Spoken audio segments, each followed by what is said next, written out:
66 పుస్తకాల నుంచి మనం ఆలోచిద్దాం. దేవుని పిల్లలారా,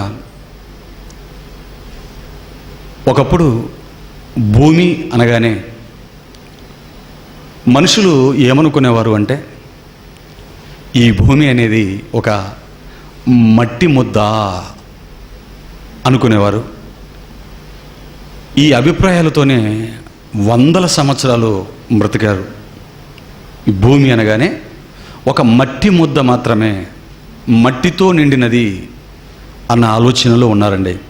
కానీ ఆ తర్వాత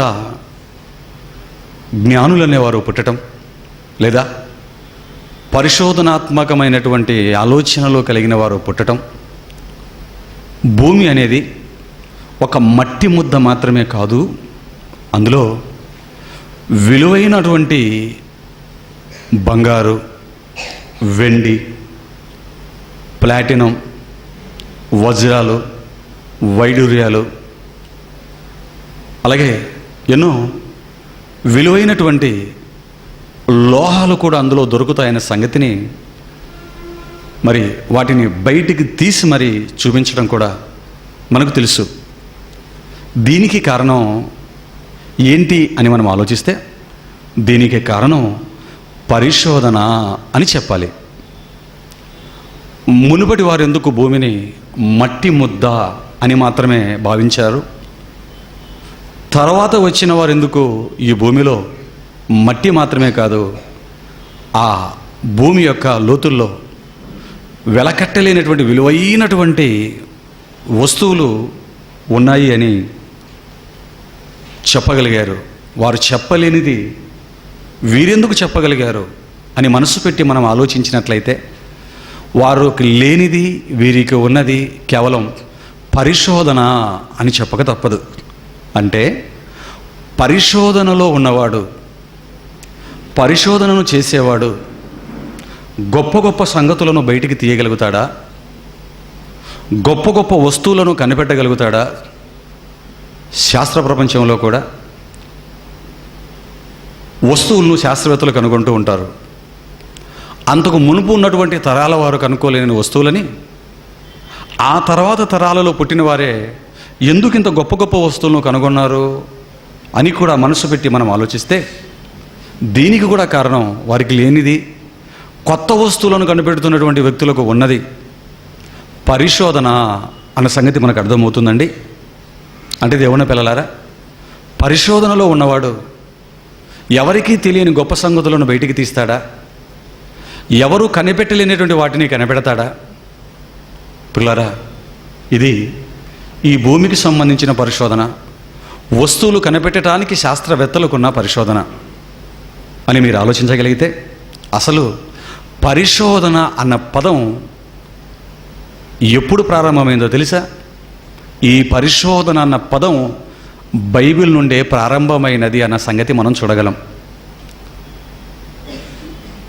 భూమి మీద, మట్టి మీద, వస్తువుల మీద, ఇదిగో ఈ ప్రకృతి మీద ఇన్ని పరిశోధనలు చేసి ఇన్ని వస్తువులను కనిపెట్టగలుగుతున్నప్పుడు, దేవుని పిల్లలారా, దేవుని వాక్యాన్ని కూడా మనం పరిశోధించగలిగితే దేవుడు చెప్పినటువంటి అద్భుతమైన సంగతులను మనం గ్రహించగలుగుతాం. దేవుని పిల్లలారా, బైబిల్ మీద ప్రతి మనిషికి ఉండవలసింది ఏంటంటే పరిశోధన అండి.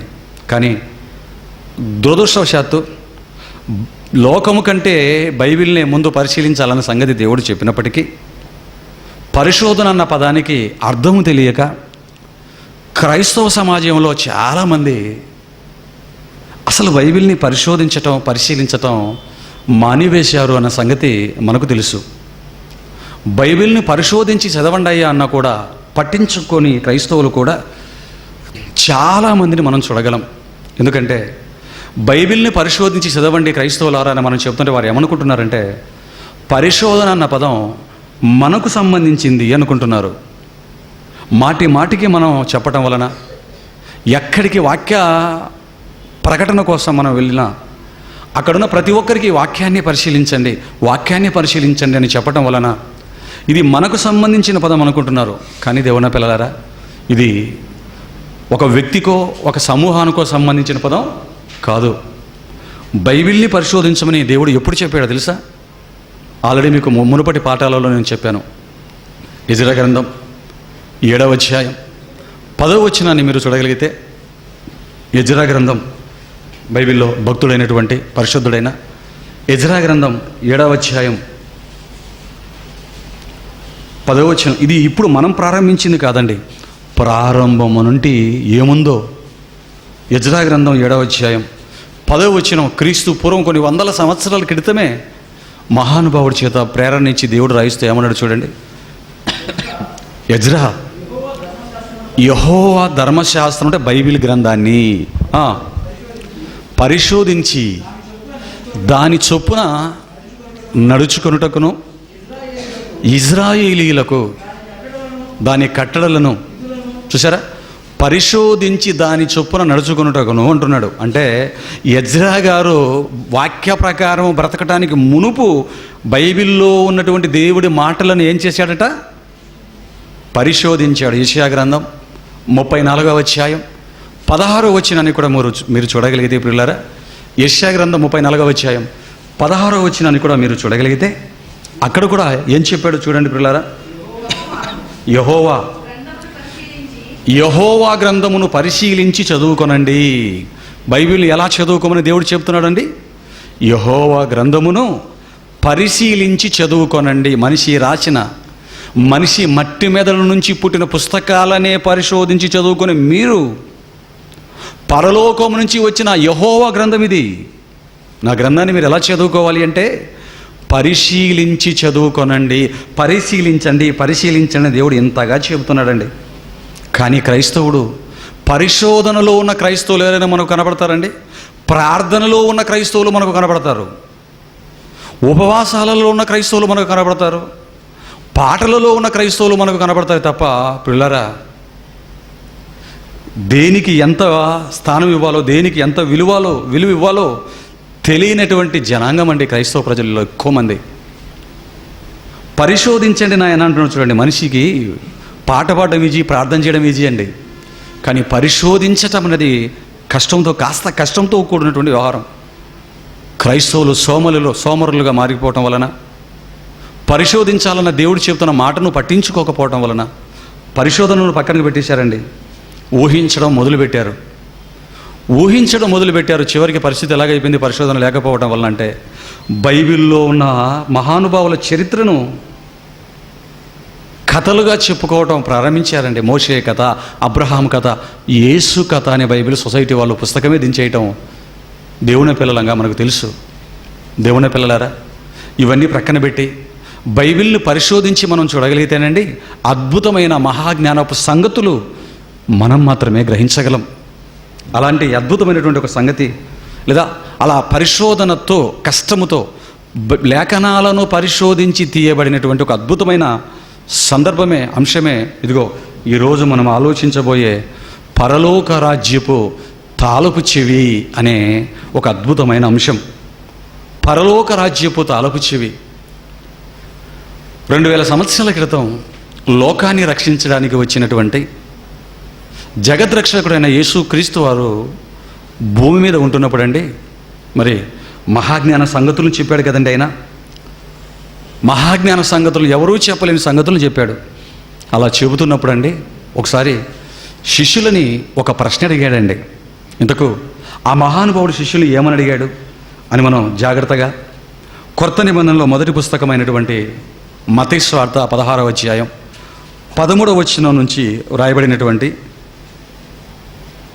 క్రీస్తు మాటలను మనం చూడగలిగితే, మత్తయి సువార్త 16వ అధ్యాయం 13వ వచనం నుంచి వ్రాయబడినటువంటి క్రీస్తు మాటలను పరిశీలిస్తే, అక్కడ యేసు క్రీస్తు ప్రభువుల వారు శిష్యులను ఏమని ప్రశ్న అడుగుతున్నాడో వ్రాయబడింది. పిల్లలారా, దయచేసి చూడండి మీరు కూడా మాటని. యేసు ఫిలిప్పుదైన కైసరా ప్రాంతములకు వచ్చి మనుష్య కుమారుడు ఎవడని జనులు చెప్పుకొనుచున్నారని తన శిష్యులను అడగగా, శిష్యులను అడుగుతున్నాడండి. యేసు క్రీస్తు ప్రభువుల వారు శిష్యులను అడుగుతున్నటువంటి ప్రశ్న అండి. శిష్యుల్ని అడుగుతున్నాడు. ఎందుకు శిష్యుల్ని అడుగుతున్నాడు అంటే వారిని చూసి మాట్లాడుతూ అడుగుతున్నాడండి.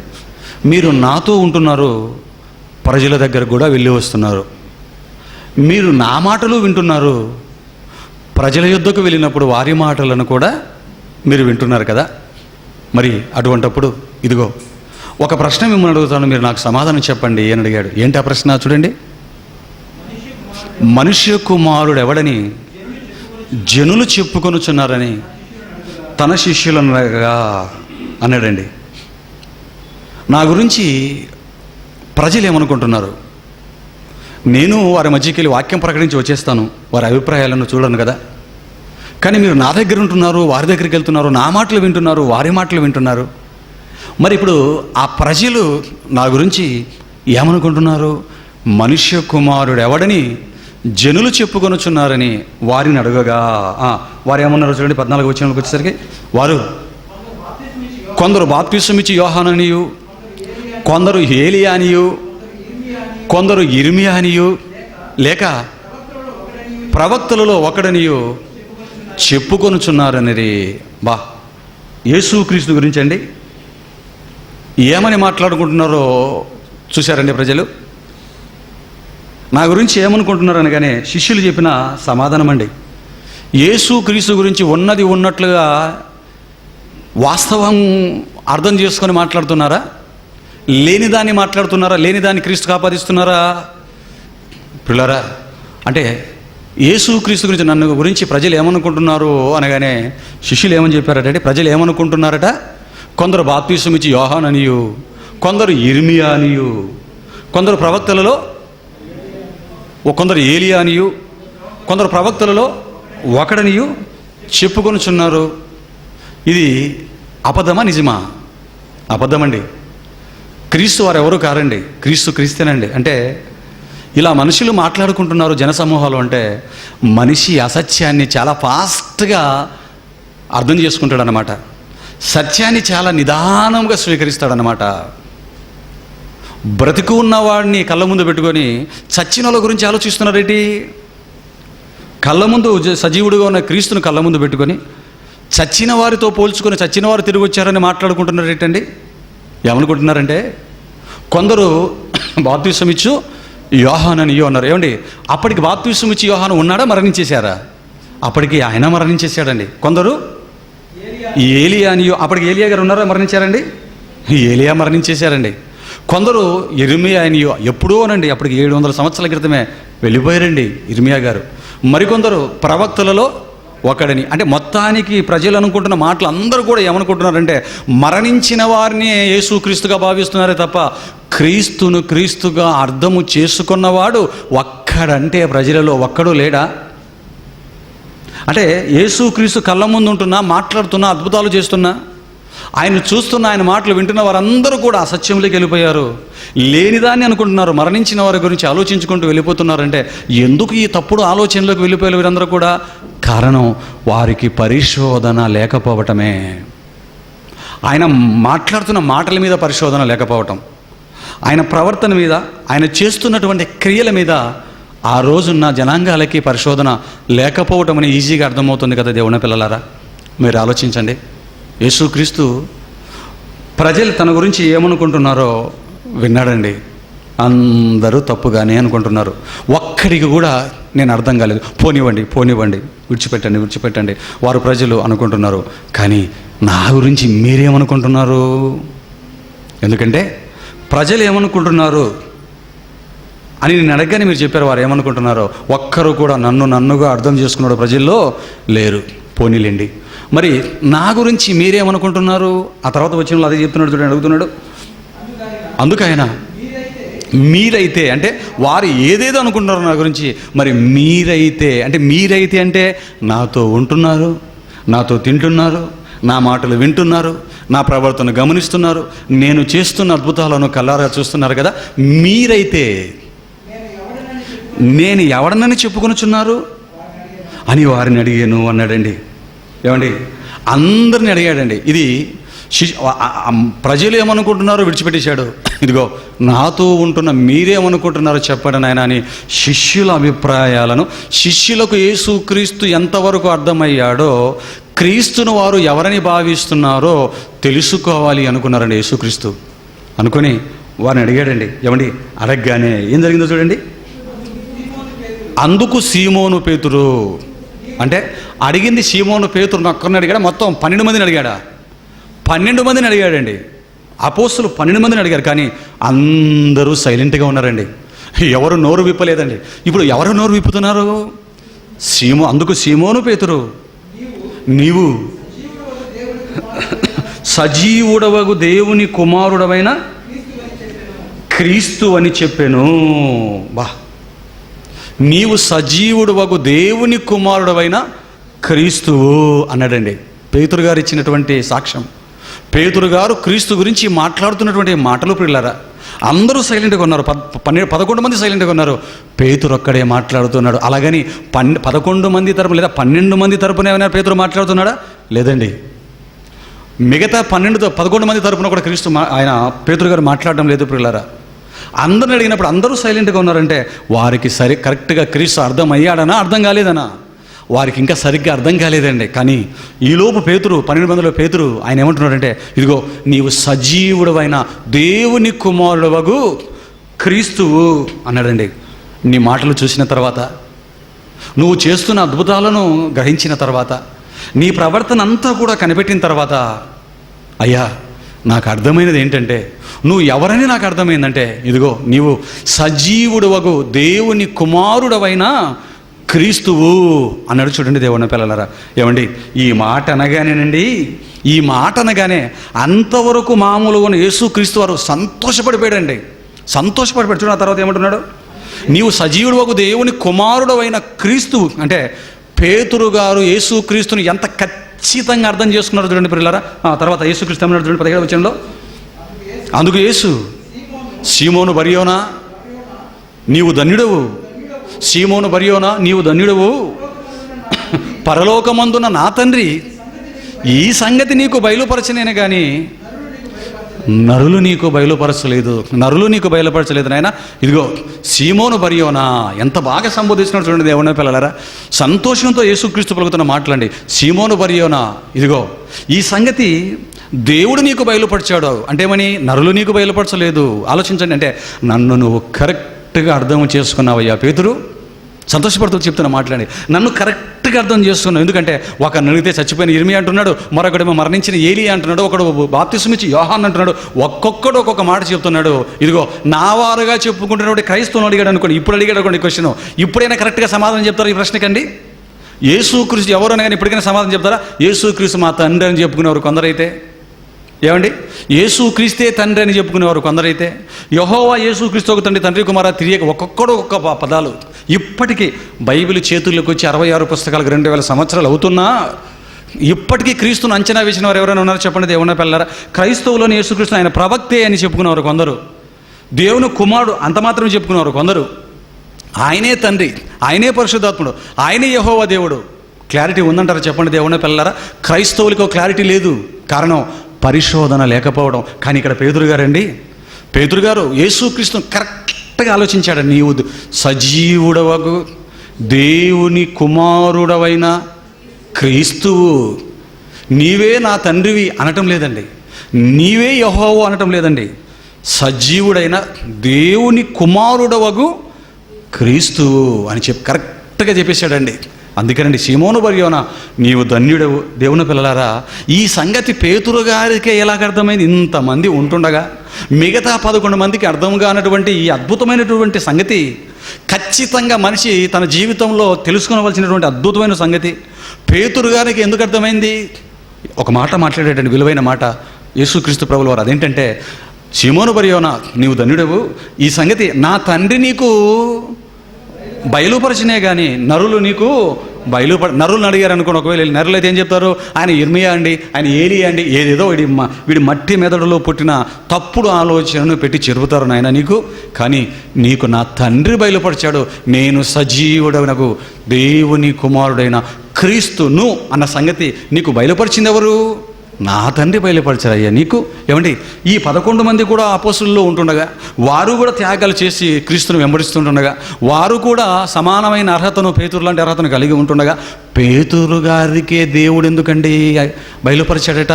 అదే కదా క్రీస్తు అన్నాడు, నా తండ్రి నీకు బయలుపరిచాడే తప్ప నరులు నీకు బయలుపరచలేదు. మిగతా 11 బయలుపరచని సంగతిని పేతురికి ఎందుకు బయలుపరిచాడు?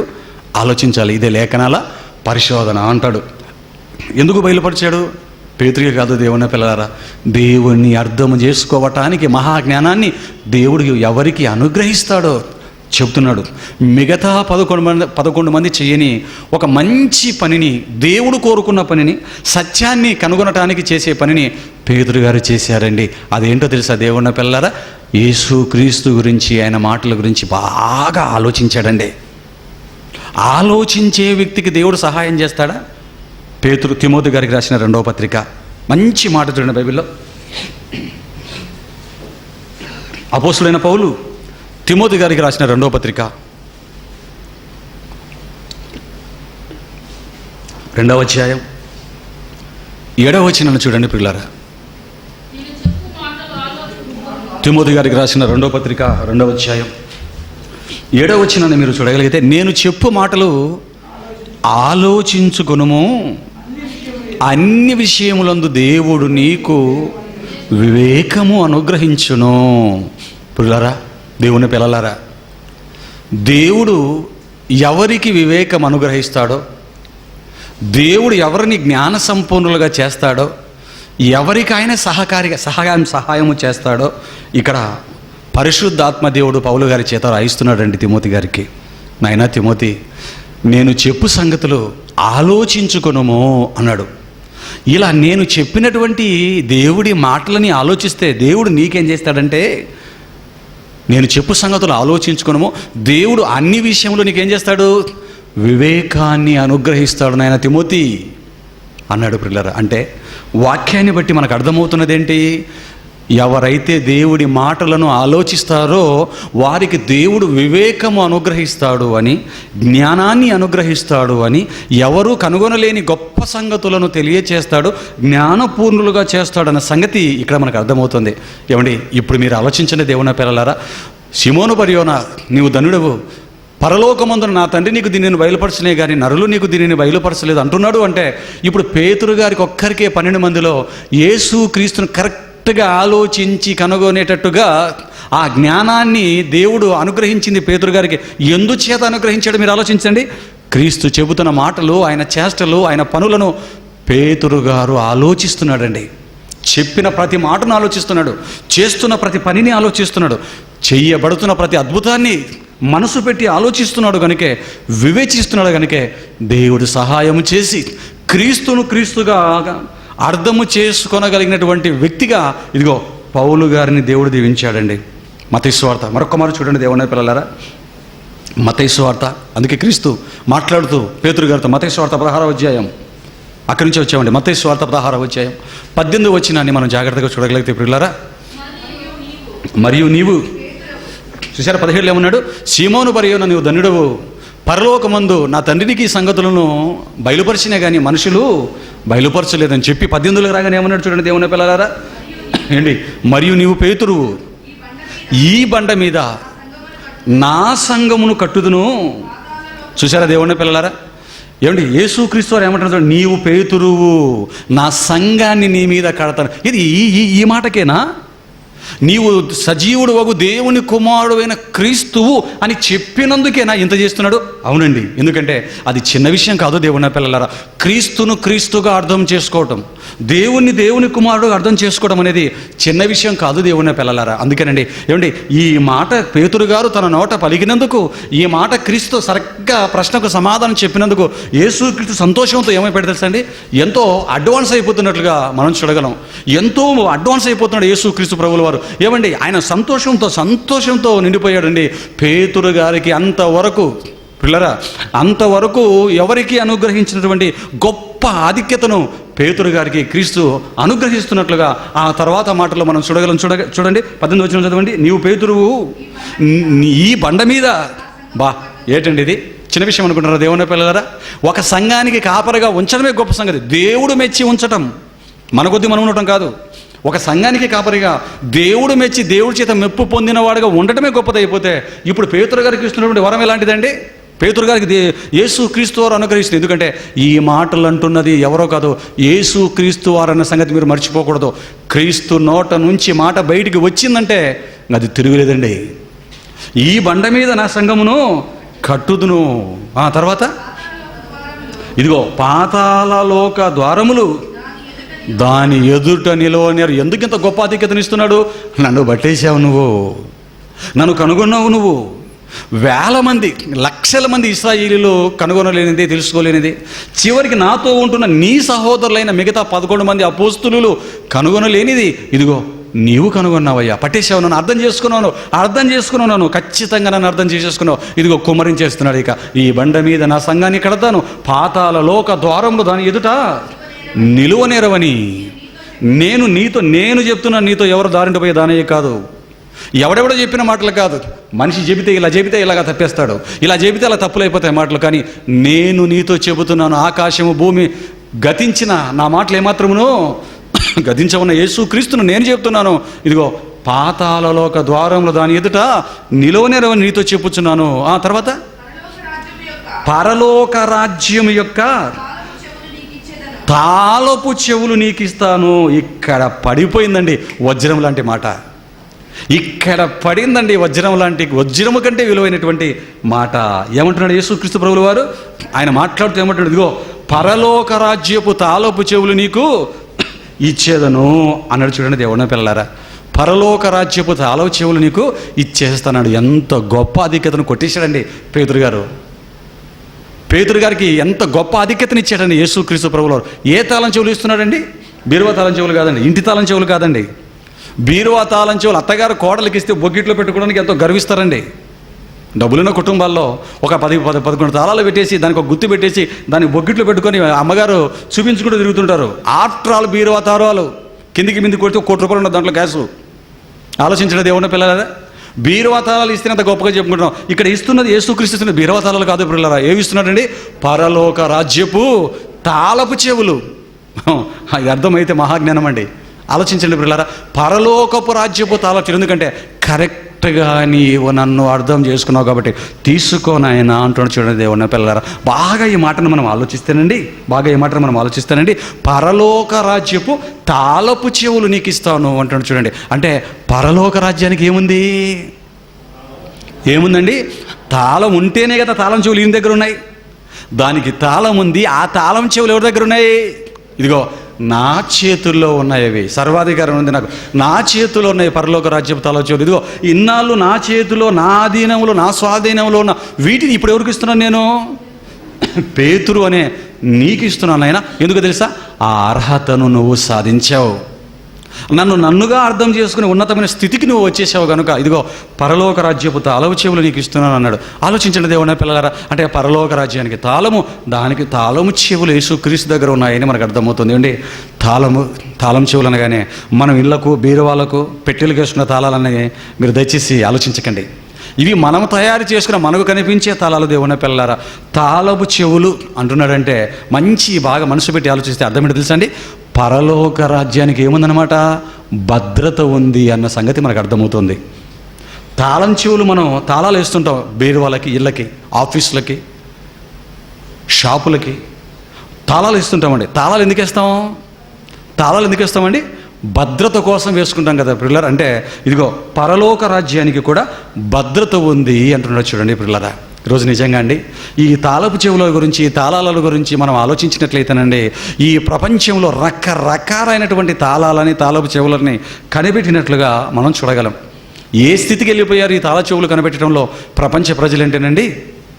ఇంటికి వేసుకునే ఇనుప తాళాలు మొదలుకొని ఫింగర్ ప్రింట్ పెడితే ఓపెన్ అయిపోయే తాళాల వరకు టెక్నాలజీని సాధించి ఎదిగారండి. ఇంటికి వేసుకునే చిన్ని తాళాలు మొదలుకొని ఇదిగో ఈ ఫింగర్ ప్రింట్స్ మన వేలు పెడితేనే మాత్రమే ఓపెన్ అయిపోతాయండి. మీకు తెలుసు, మీకు తెలియంది కాదు.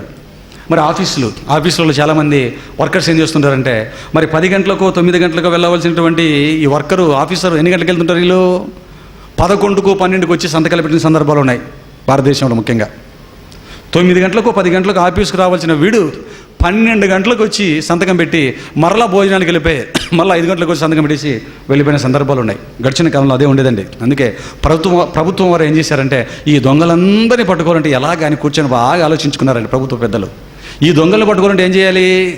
ఇదిగో ఫింగర్ ప్రింట్స్ పెట్టామనుకోండి, తాళం చెవులైనా సరే వేరే వాడికి ఇచ్చి వెళ్ళిపోతాడు. అదే ఫింగర్ ప్రింట్స్ అయితే ఖచ్చితంగా వాడు వచ్చి ఆ వేలుని దాని మీద పెడితేనే ఆ రోజు వాడికి హాజరు పడుతుంది. ఏమండి, ఆ వేలు పెడితే హాజరుతో పాటు అక్కడ ఏం ఫీడ్ అవుతుందో తెలుసా అండి?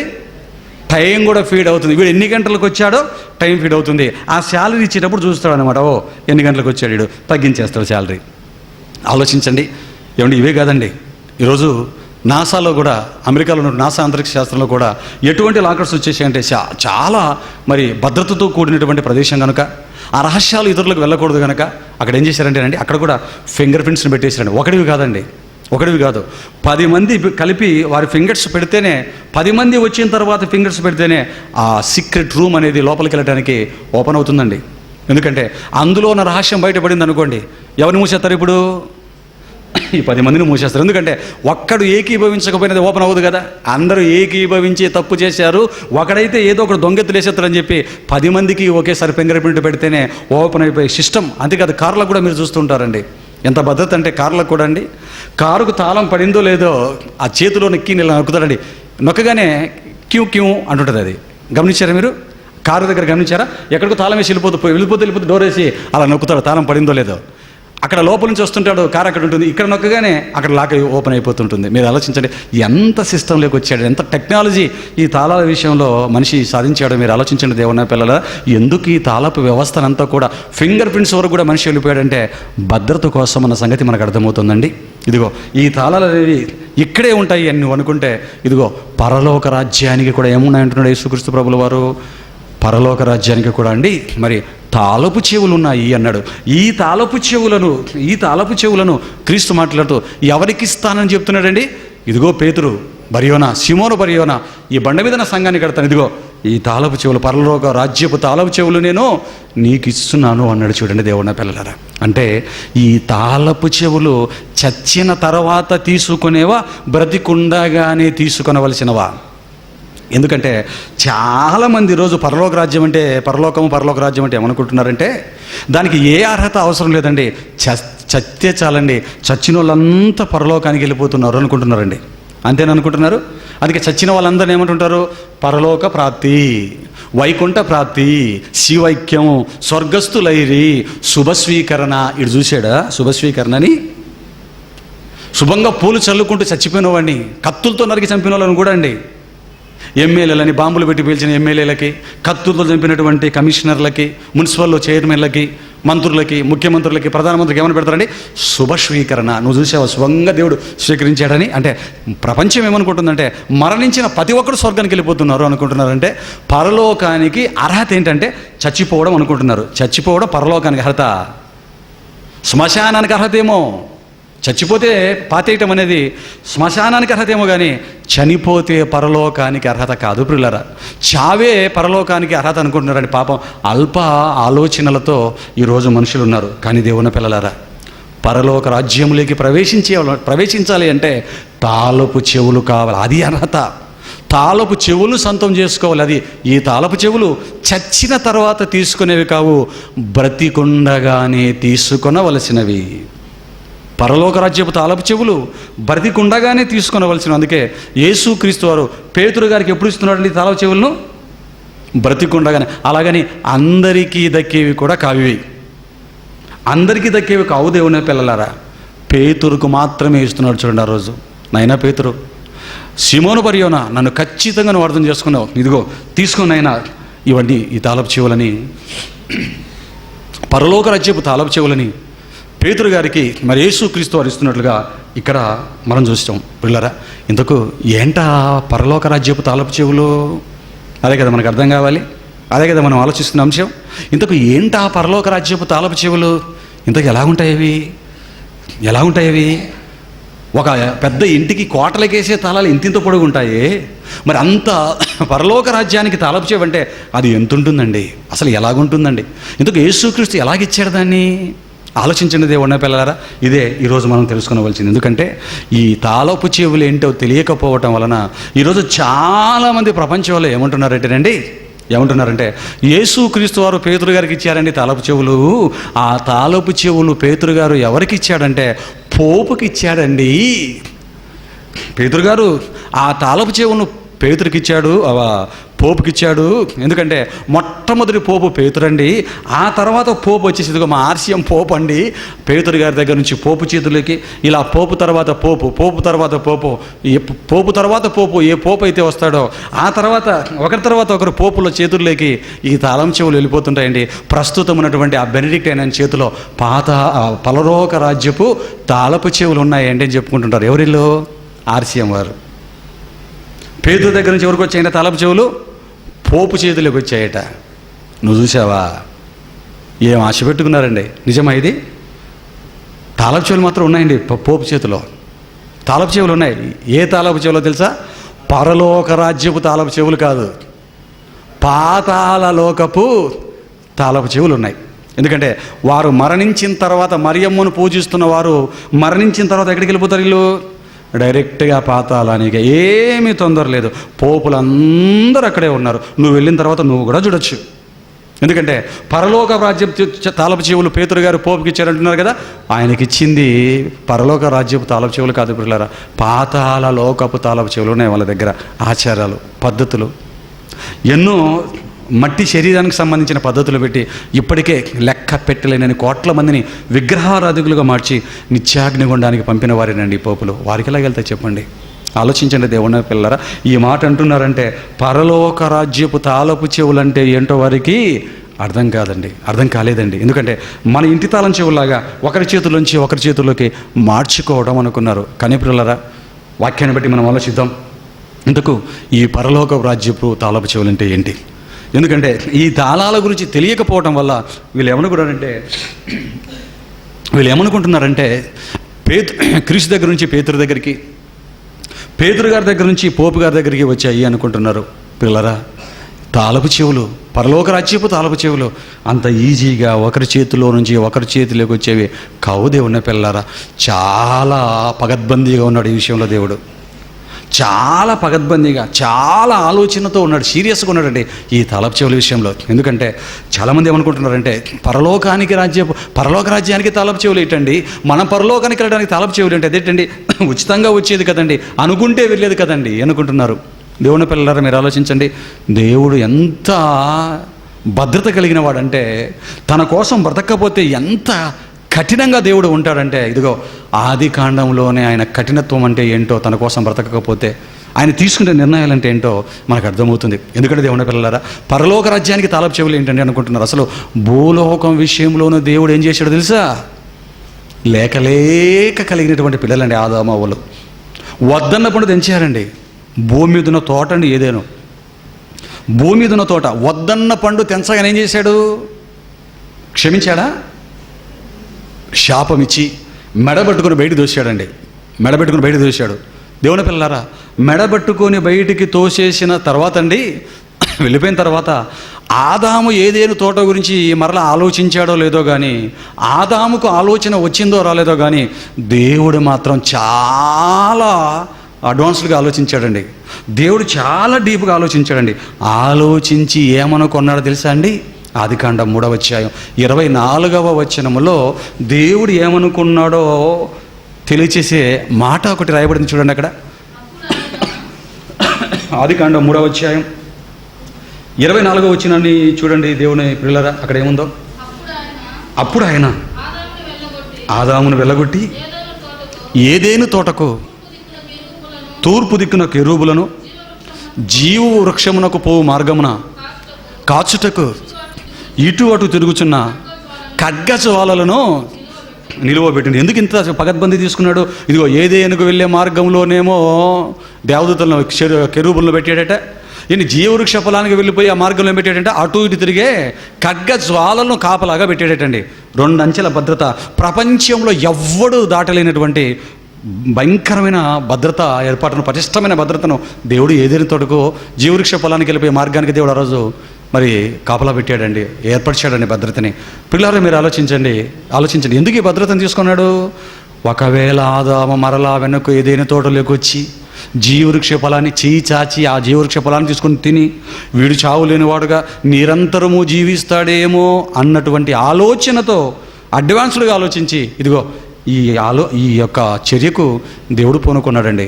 అసలు ఈ ఆలోచన ఆదాముకి ఏమైనా వచ్చిందంటారు? అసలు ఆయనకు వచ్చిందో రాలేదో కానీ దేవుడికి వచ్చిందంటే ఎందుకు ఇదంతా మీ ముందుకు తీసుకొచ్చానంటే, భూమి మీద ఉన్నటువంటి ఏదేను జీవవృక్ష ఫలం విషయంలోనే ఎంత అంచెలంచెలుగా దేవుడు ఎవరు దాటలేనటువంటి భద్రతను దేవుడు తీసుకున్నాడు అంటే ఇక పరలోకం విషయంలో ఎంత భద్రతను తీసుకుంటాడో దయచేసి ఒక్కసారి మీరు ఆలోచించండి మనసు పెట్టి పిల్లరా. మనమే భద్రతను తీసుకుంటామే, మనమే ఎంతో భద్రతను కలిగి ఉంటామే. అప్పుడప్పుడు మనం చూస్తుంటాం డబ్బులున్న వాళ్ళు ఇల్లులు కడుతుంటారండి, మంచి మంచి పెద్ద పెద్ద ఇల్లులు కట్టుకుంటారు, డూప్లెక్స్లు కట్టుకుంటారు, పెద్ద పెద్ద రూములు, స్విమ్మింగ్ పూల్ ఏవేవో పెట్టుకుంటుంటారండి. ఇలా విలువైన ఇల్లులు గ్రానైట్తో కట్టుకున్న తర్వాత వారు ఏం చేస్తారంటే, ఇంత విలువైన ఇల్లు మనం కట్టుకున్నాం, లక్షలు కోట్ల రూపాయలు బంగారులు కూడా ఇంట్లో పెట్టుకుంటుంటాం, ఈలోపు ఎవడైనా దొంగ మా మీద కన్నేసి మా మీదకి వచ్చేస్తే అని ఆలోచించి వారు ఏం చేస్తారంటే ఇంటి చుట్టూ ఏం కడతారండి? ఇంటి చుట్టూ ఏం కడతారు? ప్రహరీ గోడ కడతారు, కాంపౌండ్ వాల్. ఎంత కడతారు? 2 అడుగుల 3 అడుగుల పోనీ 5 అడుగుల మంచి పెద్దగా కట్టుకుంటాడండి. ఎంత డబ్బు సంపాదించిన వాడైతే అంత పెద్ద కాంపౌండ్లు కట్టుకుంటాడు. కావాలంటే చూడండి, కాంపౌండ్ కట్టేసి విడిచిపెడతాడా? కాంపౌండ్ కట్టి విడిచిపెడతాడా? దాని ఇలాగ రౌండ్గా కడతాడు పైన కాంపౌండ్.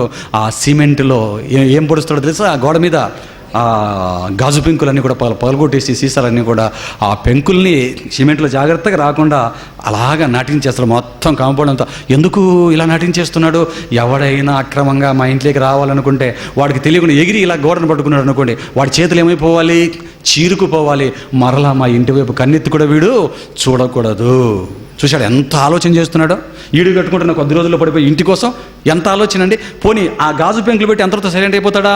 మరలా దాని మీద ముళ్ళ కంచె, దానికి మరలా కరెంటు కనెక్షన్. చూసారా? గమనించే డబ్బులు ఉన్న వాళ్ళు ఇల్లు చూడండి, ఇంత భద్రత. ఆఫ్టర్ ఆల్ కొద్ది రోజుల్లో పడిపోయి నీ సిమెంట్ ఇంటి కోసం నీవే ఇంత భద్రతను తీసుకుంటే పరలోకం అనేది 50, 60, 100 సంవత్సరాల్లో పడిపోయే ఇల్లు అనుకుంటున్నావా?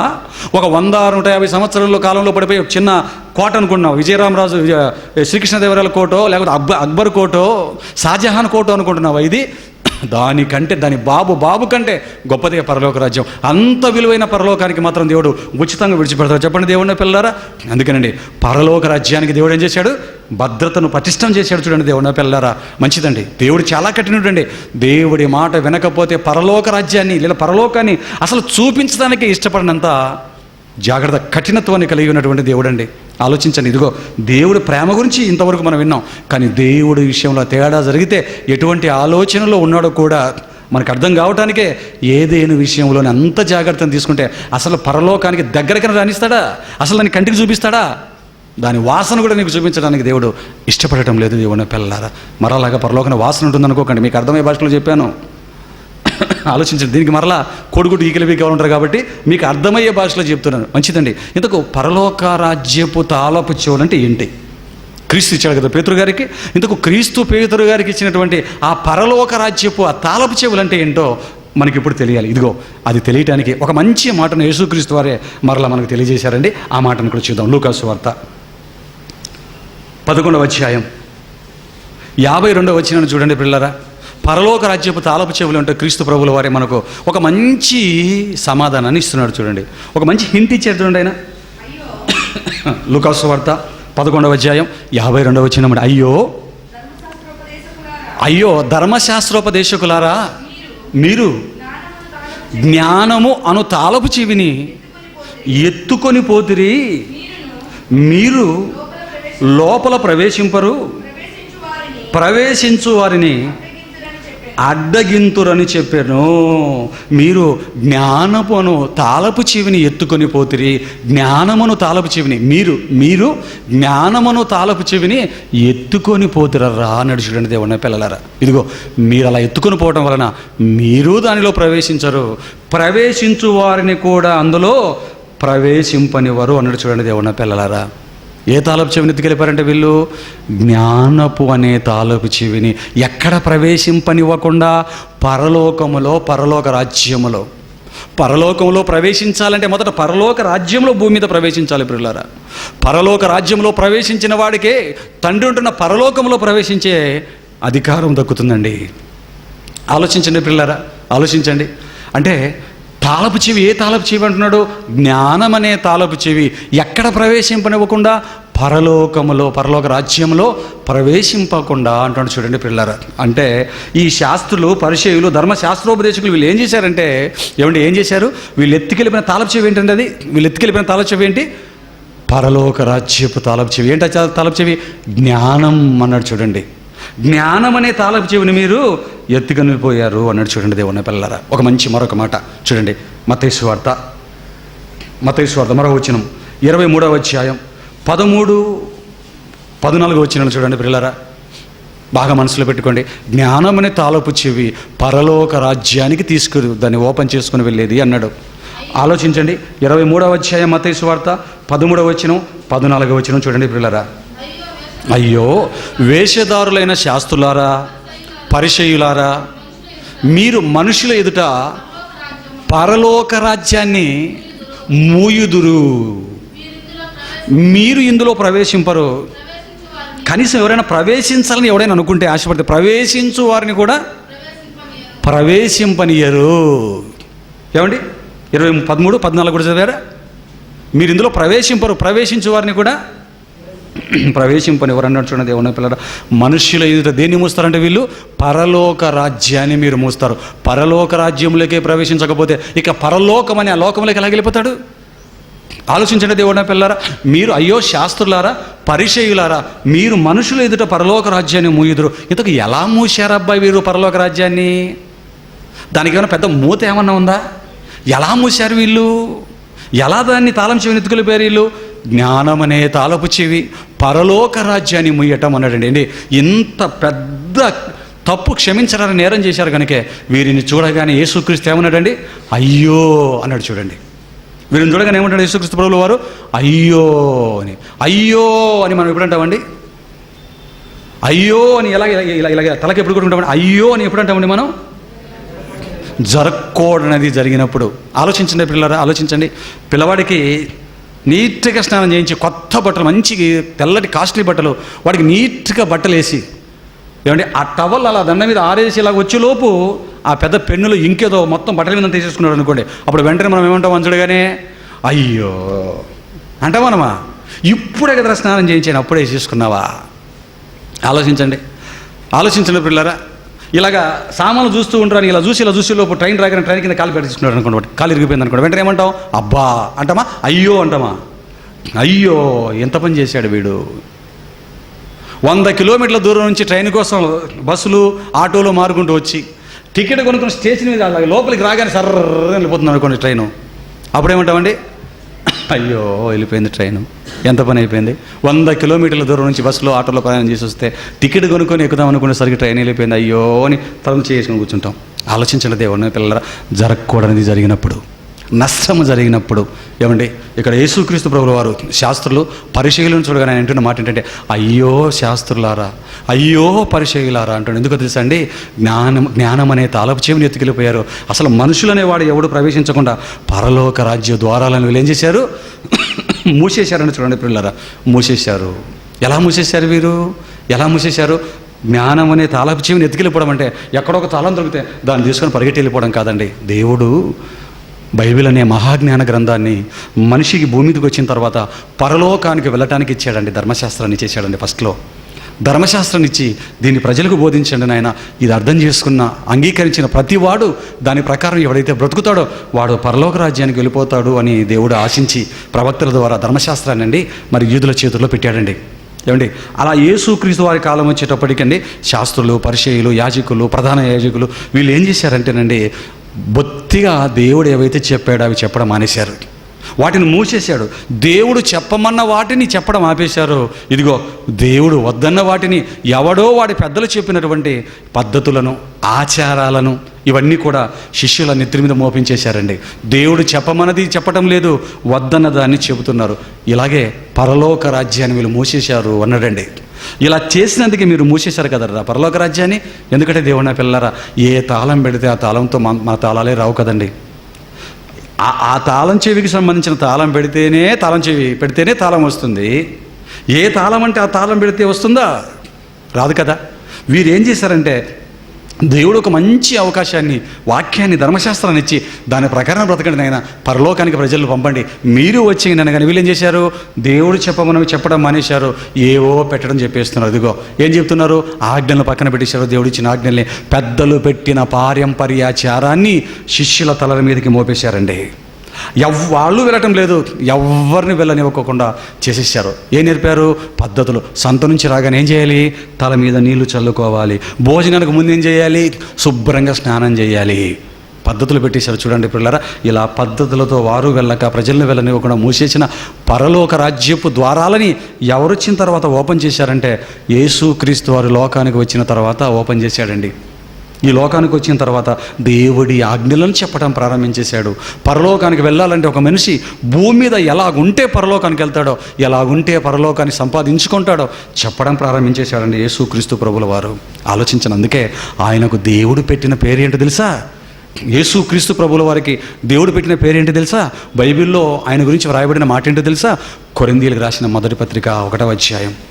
దేవుడి జ్ఞానం అన్నాడు. చూడండి, ఆ తాళపు చెవి గురించి మాట్లాడుతూ దేవుడి జ్ఞానం అన్నాడు. చూడండి దేవుని పిల్లలారా, కొరింథీయులకు రాసిన మొదటి పత్రిక 1వ అధ్యాయం 24వ వచనం చూడండి.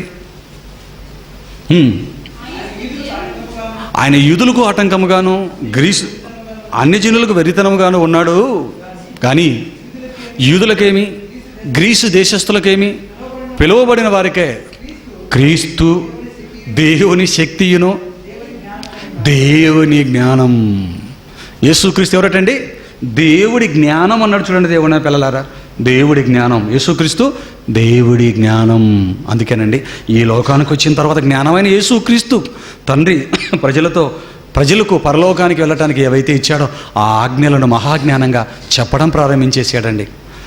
తన మాటలన్నీ కూడా ప్రజలకు చెప్పడం ప్రారంభించాడు. ఇది దేవుడి ఆజ్ఞ, ఇలాగుంటే పరలోకానికి వెళ్తావు, ఇలాగుంటే నువ్వు పరలోకాన్ని మిస్ అయిపోతావని చెప్పడం ప్రారంభించాడండి యేసుక్రీస్తు ప్రభుల వారు. ఎందుకంటే ఆయన వచ్చేటప్పటికి పరిస్థితి ఏంటో తెలుసా? ఆయన వచ్చేటప్పటికి పరలోక రాజ్యం ఎలా ముయ్యబడిందో తెలుసా? ఒక మంచి మాట చూడండి, మార్కు సువార్త 7వ అధ్యాయం 3వ వచనం 4వ వచనం చూడండి పిల్లరా. మార్కు సువార్త 7వ అధ్యాయం 3, 4 వచనాలు చూడండి.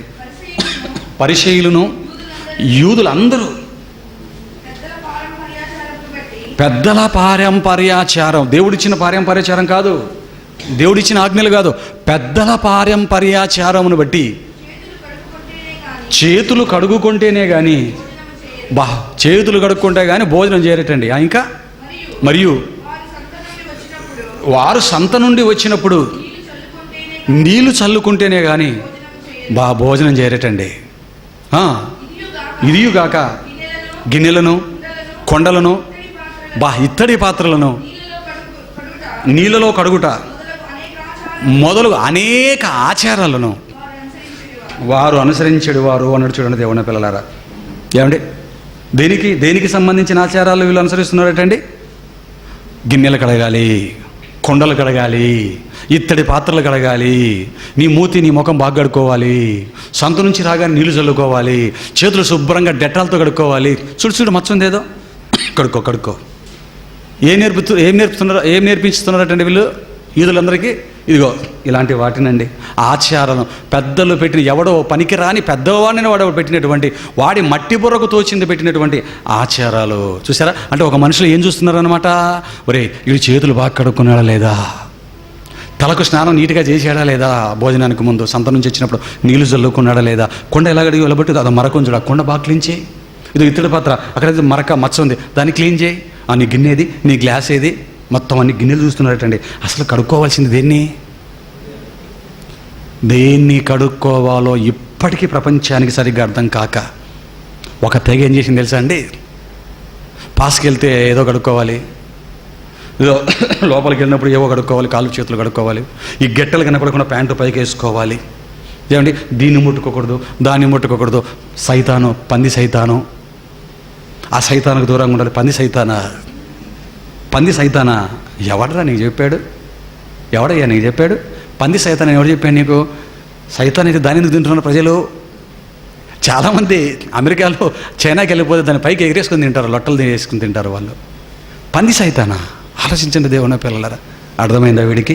అన్ని శరీర తెల్లని వస్త్రాలు, గట్టెల వరకు ప్యాంట్లు, ఏదో గెటప్ అంతా చూసారా? వాడిని చూడగానే పరలోకానికి వెళ్ళేవాడు రా అనిపించేటట్టుగా వాడి గెటప్. ఇప్పటికీ అర్థం కాలేదు. అసలు కడుగుకొనవలసింది దేన్నో తెలుసా? శుభ్రం చేసుకొనవలసింది దేనో తెలుసా? ఏ ధర్మశాస్త్రాన్ని పట్టుకొని పాత్రలు కడుక్కునే పనిలో ఉన్నటువంటి వీరికి అదే ధర్మశాస్త్రంలో దేనిని కడుక్కొనాలో దావీదనే మహాశయుడు యమనించి ఆ ధర్మశాస్త్రాన్ని పట్టుకొని దేని కడుక్కోవాలో, దేవుడిచ్చిన ధర్మశాస్త్రాన్ని చేత పట్టుకొని దేనిని కడుగుకోవాలో చెబుతున్న వజ్రం లాంటి మాట కూడా చూడండి. కీర్తనల గ్రంథం 51వ అధ్యాయం 2వ వచనాన్ని చూడండి పిల్లరా. కీర్తనల గ్రంథం 51వ అధ్యాయం 2వ వచనం. ఈ ప్రపంచానికి దేన్ని కడుక్కోవాలో తెలియని ప్రపంచానికి క్రీస్తు వచ్చి 2000 సంవత్సరాలు అవుతున్నా దేనిని శుభ్రం చేసుకోవాలో తెలియనటువంటి ఈ ప్రపంచానికి, దేన్ని కడుక్కోవడానికి దేవుడు చూస్తాడో తెలియనటువంటి ప్రపంచానికి ఇదిగో క్రీస్తు పూర్వమే 1000 సంవత్సరాల కిందట దావీదు గారు చెబుతున్న మాట 51:2 చదవమా. నా దోషము పోవునట్లు నన్ను బాగుగా కడుగుమో, నా పాపము పోవునట్లు నన్ను పవిత్రపరచు. నా దోషము పోవునట్లు నన్ను బాగుగా కడుగువు నాయనా, దోషాలు కడుగు నాయనా. నా పాపము పోవునట్లు నన్ను పవిత్రపరచు. ఏమండి, కడుక్కొనవలసింది దేనిని? కడుక్కొనవలసింది దేని? శరీరాన్న, ఇత్తడి పాత్రలనా, వంట వండుకున్న కొండలనా? దేన్ని కడుక్కోవాలి? ఏ ధర్మశాస్త్రాన్ని పట్టుకొని తప్పుడు బోధ శాస్త్రులు పరిశీలన చేస్తున్నారో, ఏ ధర్మశాస్త్రాన్ని కాపీ కొట్టి మరొక వర్గం పుస్తకం రాసుకొని పై ఆకారాలకు ప్రాముఖ్యతను ఇస్తున్నారో, ఇదిగో ఆ వర్గాలకి క్రీస్తుపురమే దావీదు గారు చెబుతున్న ఆయన కడుక్కొనవలసింది దోషాన్ని, పవిత్ర పడవలసింది పాపాల నుంచి. నా దోషం పోవునట్టుగా నన్ను కడుగు తండ్రి, నా పాపము పోవునట్టుగా నన్ను పవిత్రపరచునైనా, నన్ను కడుగునైనా అంటాడు చూడండి దావీదు గారు. ప్రియులారా, అర్థమైందా ప్రపంచానికి? ఈ మాట అర్థమైందే చెప్పండి. కడుక్కొనవలసింది పాత్రలనా, మనల్నా? కడుక్కొనవలసింది పాత్రలకు ఉండటం మురికినా, మనకు పట్టిన దోషాలు పాపాలన్నా? చెప్పండి దేవుని పిల్లరా. ఏది పవిత్రం, ఏది అపవిత్రం? దేన్ని కడుక్కోవాలి, దేన్ని కడుక్కోపోయినా పర్వాలేదు. అర్థమైందా మనిషికి? ఇది అర్థం కాక ఏం చేస్తున్నట్టే శాస్త్రుల పరిచయం, ఒరే కొండలు బాగా కడుగురా, గడ్డం బాగా ఖుషీగా ఇలా పెంచాలిరా, నిలువుటంగి ఇలా కట్టుకోవాలిరా. వీడికి సున్నది 8వ దినాన్నే కట్ చేయండి రా. ఆయనకి వీడికి మొత్తం బలులు 50 ఇస్తున్నాడో లేదో చూసుకోండి రా. ఈ వస్త్రపు చెంగులు పెద్దవి పెట్టండి, పెద్ద పెద్ద కుర్చీలు వేసి కూర్చొని, నేను అక్కడ కూర్చుంటా, నువ్వు ఇక్కడ కూర్చోరా, గిన్నె కడుగు, భోజనానిక స్నానం చేసి రాపో, సందు నుంచి వచ్చావా, నీళ్ళు చల్లుకో. దేన్ని కడుక్కోవాలి చెప్పండి దేవుని పిల్లలారా? ఇలా మూసారండి పరలోక రాజ్యాన్ని. పరలోక రాజ్యంలో వాడు ప్రవేశించకుండా, ప్రవేశించే వారిని ప్రవేశించమని ఇవ్వకుండా ఎలా వీళ్ళు మూసేశారండి. ఇదిగో చెప్పవలసినవి చెప్పకుండా, అనవసరమని కడుక్కొనవలసిన వాటిని కడగకుండా అనవసరమైన వాటిని కడగటం ప్రారంభించేశారు కదా దేవుని పిల్లలు. వారిని చూడగానే యేసుక్రీస్తు అయ్యో అన్నాడండి. యేసుక్రీస్తు చూడగానే అయ్యో ఎంత పనిందని తలపట్టుకున్నాడండి యేసుక్రీస్తు. నేను ఇచ్చింది ఏంటి, నేను చెప్పింది ఏంటి, మీకు ఇచ్చిన గ్రంథంలో ఏముంది, మీరు చేస్తున్న పని ఏంటి? అయ్యో ఇంత విలువైన వాక్యాన్ని ఇస్తే వీళ్ళు చేస్తున్నది ఏంటి చెప్పిన? కడుక్కొనవలసిన వాడి పాపాలను కడుక్కొనకుండా ఏవో కడుక్కుంటూ వెళ్ళిపోతున్నారు అన్నాడు. కానీ ప్రియులారా, అటువంటి పరిస్థితుల్లో యేసుక్రీస్తు వచ్చి పరలోక రాజ్యపు తాళాలు ఓపెన్ చేశాడు, పరలోక రాజ్యాన్ని ఓపెన్ చేశాడు. పదండి సుంకరులు, పాపులు, వ్యభిచారులు, పదండి కడుక్కోండి, దేవుడి చెంత మీరు కడుక్కోండి అన్నాడు. ఏమండి, అటువంటి అద్భుతమైనటువంటి అవకాశాన్ని క్రీస్తు తర్వాత పరలోక రాజ్యపు ఆ తాళపు చెవులు, ఆ కీస్ని ఎవరికి ఇస్తున్నాడు ఇప్పుడు? 16వ అధ్యాయం మత్తయి సువార్త 18వ వచనానికి ఇంకా ముగించేద్దాం. 16వ అధ్యాయం మత్తయి సువార్త 16వ వచనం 18వ వచనం అండి.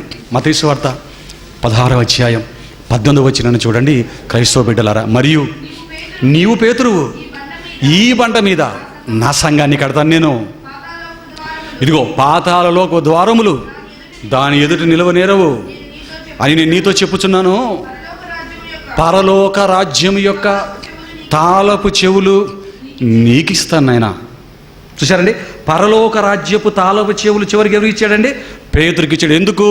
యేసుక్రీస్తుగా పొల్లు పోకుండా ఖచ్చితంగా సజీవుడగు దేవుని కుమారుడైన క్రీస్తు అని ఖచ్చితంగా అర్థం చేసుకున్నాడు కాబట్టి, పరిశోధించి కనుగొన్నాడు కాబట్టి జ్ఞానాన్ని ఆ తాళపు చెవులు పేతురు గారికి ఇచ్చేసాడటండి. అంటే పరలోక రాజ్యంలోకి పంపే పరిస్థితులు. అందుకే ఏమన్నాడు కింద చదివితే, నువ్వు ఎవరిని అందులోకి నువ్వు భూమి మీద దేన్నైతే బంధిస్తావో నేను కూడా దాన్ని బంధిస్తాను, భూమి మీద నువ్వు దేనైతే విప్పుతావో దాన్ని నేను విప్పుతాను నాయన. ఎంత ఆధిక్యత అండి!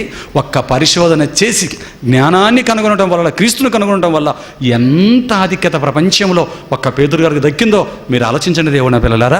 క్రీస్తు తర్వాత ఆ తాళాలను పేతురు గారికి ఇచ్చేస్తున్నాడు. పేతురు గారికి ఎందుకు? పంపించి ఎవరిని పంపిస్తావో ఎవరిని తీసేస్తావో అంత అధికారాన్ని, హక్కును ఇదిగో ఈ తాళపు చెవులు నీకు ఇస్తున్నాను నాయన అన్నాడు. యేసుక్రీస్తు తర్వాత ఎవరి చేతులకు వచ్చాయి తాళాలు? పేతురు గారి చేతుల్లోకి. ఎంత అద్భుతమైన అవకాశమే! మీరు ఆలోచించండి దేవుని పిల్లలారా. జ్ఞానం అన్నాడు. ఇంకొక మంచి మాటను మీరు చదవగలిగితే యోహాను సువార్త 5వ అధ్యాయం 39వ వచనంలో ఉన్నాడు చూడండి. యోహాను సువార్త 5వ అధ్యాయం 39 చూడండి పిల్లలారా.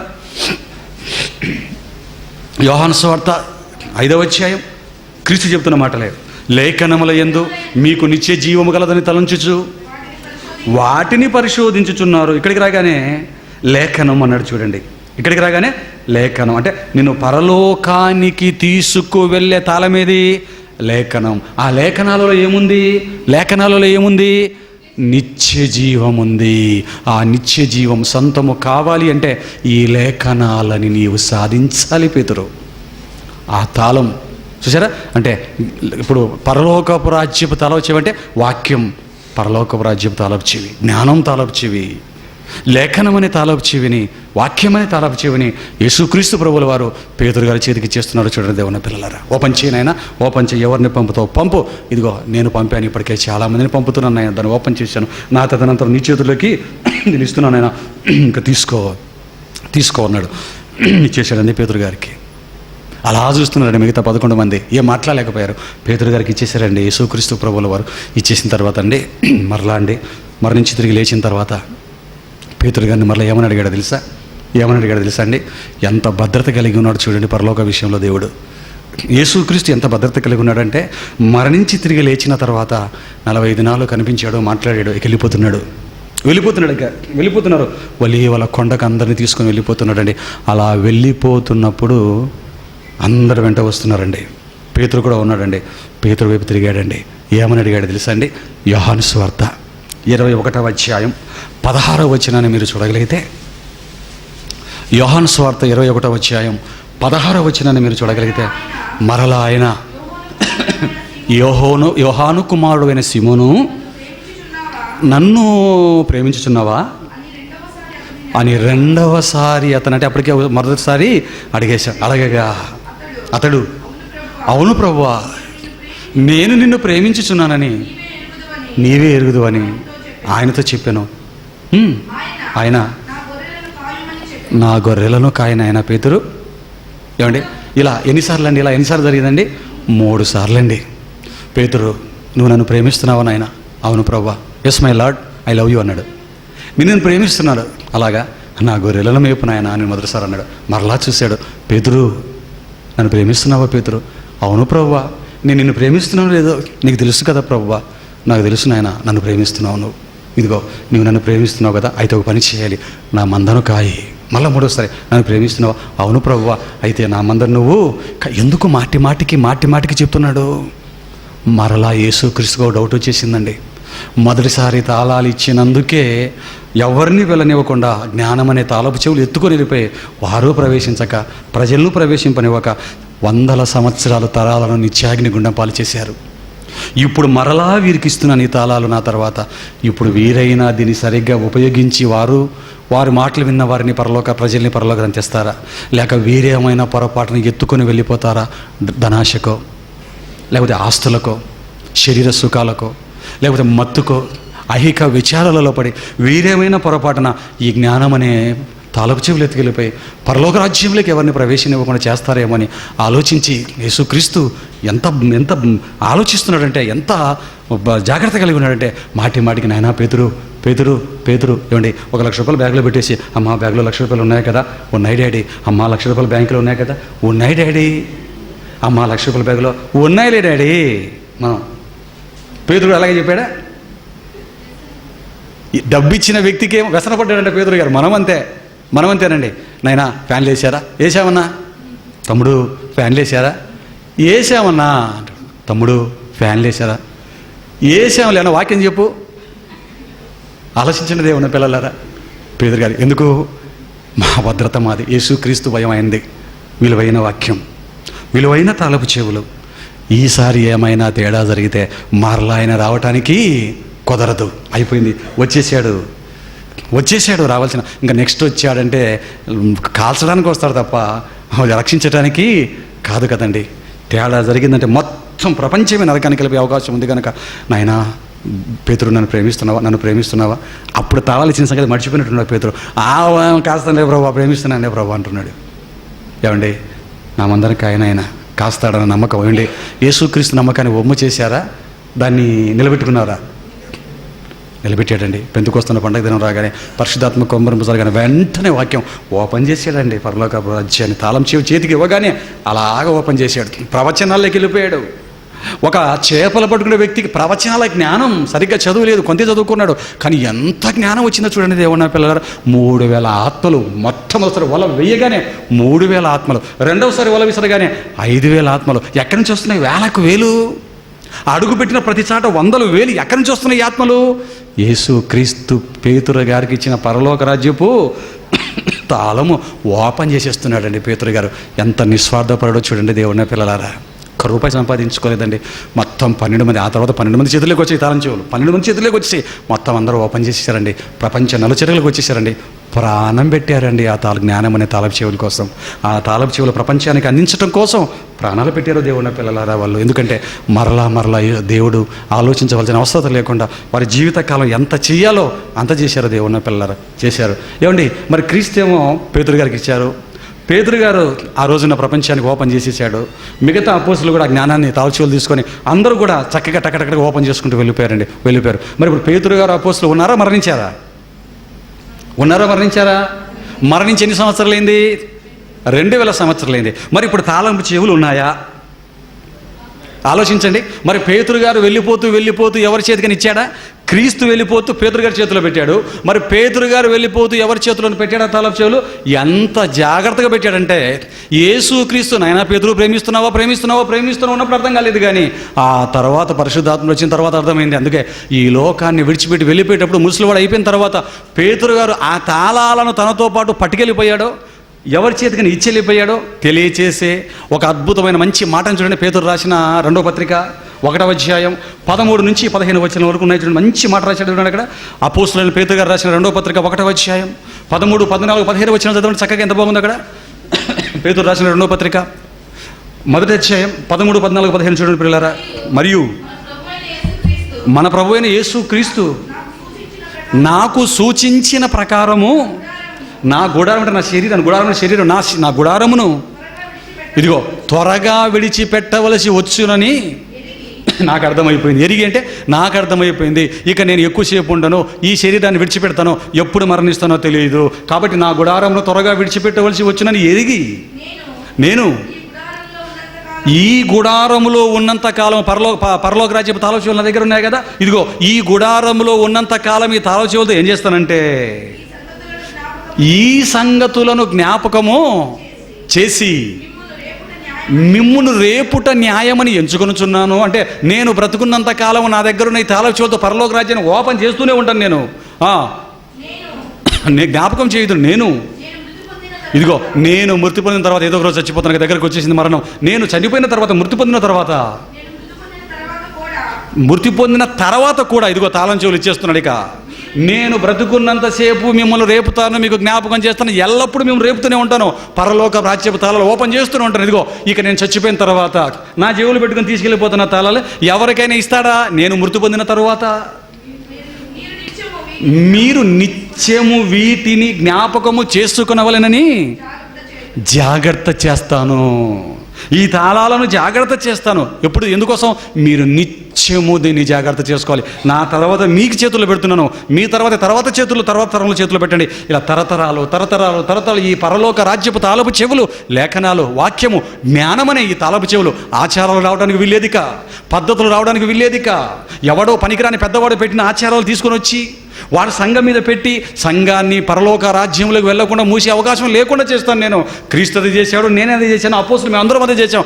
తర్వాత కూడా దీన్ని నేను భద్రం చేస్తాను, నేను జాగ్రత్త పడతాను, ఈ తాళం చెవులు ఇచ్చేసి వెళ్ళిపోతాను అంటాడు. చూడండి దేవుని పిల్లలరా, ఆలోచించారా? ఎంత మంచివాడండి. నమ్మకస్తుడేనంటారా? నమ్మకమైన గృహ నిర్వాహకుడేనంటాడా?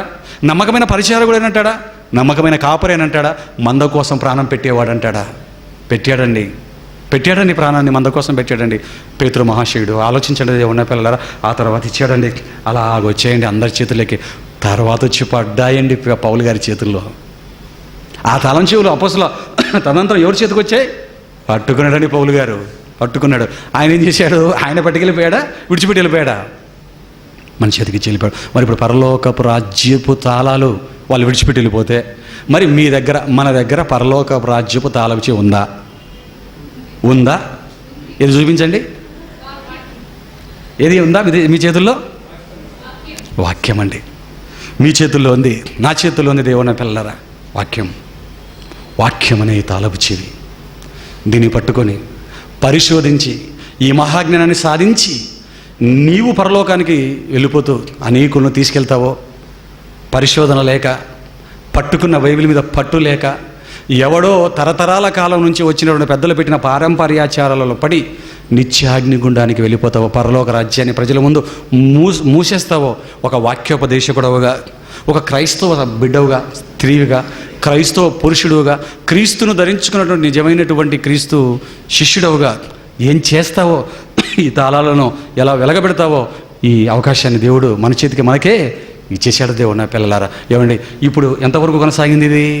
ఈ తాళపు చెవులు తరం వెంబడి తరం వంశపార్యం అంటే తర ప్రారంభంగా, అంటే హక్కుగా క్రైస్తవులకు వారసత్వంగా రావటం ఎంతవరకు వచ్చింది తెలుసా అండి? క్రీస్తు నుంచి పేతురు నుంచి అపోస్తుల నుంచి శిష్యులు, ఆ తర్వాత పౌలు తర్వాత శిష్యులు. మొదటి శతాబ్దము గడిచిపోయిన తర్వాత మరలా ఈ తాళపు చెవులు ఏమైపోయాయో తెలుసా దేవుని పిల్లలారా? పరలోక రాజ్యాన్ని మరలా మూసేశారండి. వచ్చిందండి పోపు చేతుల్లోకి. ఆ తర్వాత సంఘం నాశనం. 1500 సంవత్సరాలు డార్క్ యుగం, చీకటి యుగం. బైబిల్ మనిషి చేతులకి రాకుండా లాక్ చేసి పడేశారండి. అంటే తాళపు చెవిని విప్పలేదు, తాళపు చెవినే మంచిగా బ్యాండ్ చేసి అక్కడ పెట్టి, బైబిల్ అనేది కేవలం మతాధికారులు, రాజులు మాత్రమే చదివేది, మతాధికారులు పోపులు పాపులు మాత్రమే చదివేది, ప్రజలు చదివేది కాదు అని దాన్ని తీసుకెళ్ళిపోయి అక్కడ పెట్టేశారు. చూడండి దేవుడిన పిల్లలారా, తాళం చెవి వచ్చింది అంటారు. మొత్తం చూపిస్తున్నారు, బైబిల్ ఇలా చూపిస్తున్నారు. తాళం చెవి నీ చేతుల్లోకి వచ్చింది. మరి తాళం చెవి నీ చేతుల్లోకి వచ్చినంత మాత్రాన పరలోక రాజ్యం ఓపెన్ అయిపోతుందా? కాదు. అలాగనుకుంటే అందరి చేతుల్లో తాళము చెవి ఉంది, కానీ తాళపు చెవి ఉంటే సరిపోదు. ఆ తాళపు చెవిని ఎలా ఆపరేట్ చేయాలో మనకు తెలియాలి, అవునా కదా? ఆపరేట్ చేస్తేనే, దాన్ని ఎలాగ ఆపరేట్ చేయాలో నీకు వస్తేనే పరలోకపు రాజ్యాన్ని ఓపెన్ చేసుకొని నువ్వు వెళతావు, అనేకులను తీసుకెళ్తావు. తప్ప తాళం చెవి ఉన్నా నీ చేతిలో, ఈ తాళం చెవి ఉన్నా, దీన్ని ఓపెన్ చేసే ఆ సిస్టమ్, పద్ధతి, ఆపరేట్ చేసే విధానం నీకు విభజన తెలియలేదనుకో, నీవు వెళ్ళలేవు. నీతో పాటు నీ ముందు కూర్చున్న, నీ మాటలు ఉంటే ప్రతి ఒక్కరిని నిత్యాగ్నిగుండం పాలు చేయవలసిందే. కాబట్టి దేవుని పిల్లలారా, తాళం చెవులు వచ్చేయండి క్రైస్తవుల చేతుల్లోకి, కానీ దీన్ని ఆపరేట్ చేద్దాం. అంటే పరిశోధన అనేది ఎంత ప్రాముఖ్యమైందో మీరు ఆలోచించండి దేవుని పిల్లలారా. పరిశోధన లేకపోతే దీని ఆపరేషనే మనకి ఆపరేట్ చేయడం రాదు. పిల్లరా, క్రీస్తు మాటలను, క్రీస్తు జీవితాన్ని పరిశోధించిన పౌలుకి పరలోక రాజ్యపు తాళం చెవులు తెచ్చిపెట్టిందే పరిశోధన.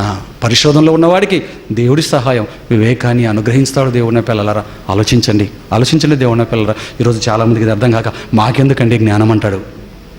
నువ్వు జ్ఞానం వద్దంటున్నావంటే క్రీస్తుని తిరస్కరిస్తున్నావు. నువ్వు జ్ఞానం వద్దంటున్నావంటే తాళం చెవులు వద్దంటున్నావు. తాళం చెవులు లేకుండా ఎలాగెళ్తావయ్యా నువ్వు పరలోకానికి? రాజ్యంలోకి ఎలా ప్రవేశిస్తావు ఈ తాళం చెవులు లేకుండా? ఒకవేళ ప్రవేశించిన డూప్లికేటు సైనికుడు అవుతావు తప్ప నువ్వు నిజమైన సైనికుడవు కావు. ఆచారాల్లోకి వెళ్ళిపోతావు. ఏదో సంఘక్రమం పేరు పెట్టుకొని బైబిల్ను పరిశోధించని వాడవుగా, ఎవడో పెట్టినటువంటి ఒక క్రమంలోనో, ఒక పద్ధతిలోనో, ఒక ఆచారంలోనో ఉండిపోయి, కనీసం లోకాలు ఎన్నున్నాయో తెలియక, సంఘానికి ఏ పేరు పెట్టుకోవాలో అర్థం కాక, అసలు క్రైస్తవుడు అన్న పదానికి అర్థం తెలియక, క్రీస్తు పేరు చెప్పుకోక ఫలానాయన ఫెలోషిప్ మేమది అని అనుకొని తాళాన్ని చేతిలో పట్టుకొని కూడా ఓపెన్ చేసే అవకాశం పద్ధతి తెలియక నిత్యాగ్నిగుండానికి నువ్వు దిగజారిపోవాల్సిందే. అందుకేనండి పరిశోధన ప్రతి క్రైస్తవుడికి కావాలి. పరిశోధిస్తేనే జ్ఞానం అర్థమవుతుంది. దేవుని పిల్లలారా, ఇప్పుడు జ్ఞానం వద్దంటున్నావంటే వెళ్ళిపోతావు. అందుకేనండి లేఖనాల పరిశోధన తరగతులు అనేవి ప్రతి ఇంట, ప్రతి ఊరు, ప్రతి సిటీ, ప్రతి చోట చిన్న పెద్ద తేడా లేకుండా అనర్గళంగా అవిశ్రాంతంగా క్రీస్తు రెండవ రాకడలో వచ్చేంత వరకు జరగాలండి. పరిశోధన జరిగితేనే జ్ఞానం బయటకు వస్తుంది. జ్ఞానం తెలిస్తేనే పరలోకపు రాజ్యాన్ని ఓపెన్ చేసుకొని మనం వెళ్ళగలుగుతాం, అనేకులను తీసుకెళ్ళగలుగుతాం. దేవుని పిల్లలారా, ఇదే పరలోక రాజ్యం యొక్క తాళపు చెవి అనే బైబిల్ నుంచి క్రీస్తు మనకు అనుగ్రహించినటువంటి ఒక మంచి అంశం. కాబట్టి ఇటు అదృష్టాన్ని మరి నాకు మీకు ప్రపంచంలో ఉన్న ప్రతి క్రైస్తవ సార్వత్రిక సంఘానికి, అందులో ఉన్న ప్రతి సభ్యుడికి మరి ఆ తాళం చెవిని ఆపరేట్ చేసే విధానం రావాలి అని అందరూ పరిశోధనలో కూర్చొని అందరూ మహాజ్ఞానాన్ని గ్రహించి మహాజ్ఞానాన్ని అర్థం చేసుకొని పరలోకానికి వెళ్ళిపోవాలని మనస్ఫూర్తిగా కోరుకుంటూ దేవుడి పక్షాన్ని మాటలు ముగిస్తున్నాను. కళ్ళు మూసుకొని ప్రార్థన చేసుకున్నాం. తండ్రి, పరిశుద్ధమైన మహిమ కలిగిన మీ నామానికి కృతజ్ఞతాస్తుతులు తండ్రి. ఇచ్చిన మంచి అవకాశాన్ని బట్టి మీరు ఇచ్చినటువంటి ఆదివారపు మధ్యాహ్న కాలం వేళ తండ్రి, మీ మాటలు వినటానికి వచ్చిన మీ పిల్లలు, మీరు పోషిస్తున్న, మీరు ఆశలు పెట్టుకున్న పిల్లలు, మీరు ప్రేమిస్తున్న పిల్లలు తండ్రి, వారి ఆత్మీయ జీవితాలకు మేలుకరమైనటువంటి ఆత్మీయ సంగతులను బైబిల్ నుంచి మరికొన్ని పరిచయం చేసాం తండ్రి. పరలోక రాజ్యపు తాళపు చెవులు అంటే ఏంటో మీ పిల్లలకు అర్థం చేయించామనుకుంటున్నాం తండ్రి. విన్న మీ పిల్లలు ఎంతమంది అర్థం చేసుకున్నారో, ఎంతమంది అర్థం చేసుకోలేదో మాకు తెలియదు తండ్రి. విన్నవారు విన్నట్టుగా ఉండకుండా, వారిని వారు మోసం చేసుకోనకుండా విన్నదాని ప్రకారం ప్రవర్తించినట్లు సహాయం చేయండి. విన్న ప్రతి ఒక్కరూ మీ మాట కోసం బ్రతకరన్న సంగతి మీకు తెలుసు, మాకు తెలుసు, వారికి తెలుసు తండ్రి. కానీ మంచి నిలబడిన విత్తనాలు కొన్ని ఉన్నాయి తండ్రి. వారిని దృష్టిలో పెట్టుకుని మహాజ్ఞానాన్ని అందిస్తున్న మీ పిల్లలకి ప్రతి ఒక్కరు కూడా నాయన మంచి నిలబడిన విత్తనంగా ఉండాలని మనస్ఫూర్తిగా కోరుకుంటూ, ప్రార్థిస్తూ, విన్నవించుకుంటూ తండ్రి, పరిశోధనలో ప్రపంచ క్రైస్తవ్యం కూర్చుండి జ్ఞానమైన యేసుక్రీస్తును ఉన్నట్లుగా కనుగొని పరలోక రాజ్యపు తాళాలతో ఓపెన్ చేసుకొని నిత్య జీవాన్ని స్వతంత్రించుకునే అవకాశాన్ని ప్రతి బిడ్డకు ప్రసాదించమని ప్రార్థిస్తూ యేసుక్రీస్తు వారి పేర ఈ ప్రార్థన సమర్పిస్తున్నాం తండ్రి. ఆమేన్. అందరికీ వందనాలండి.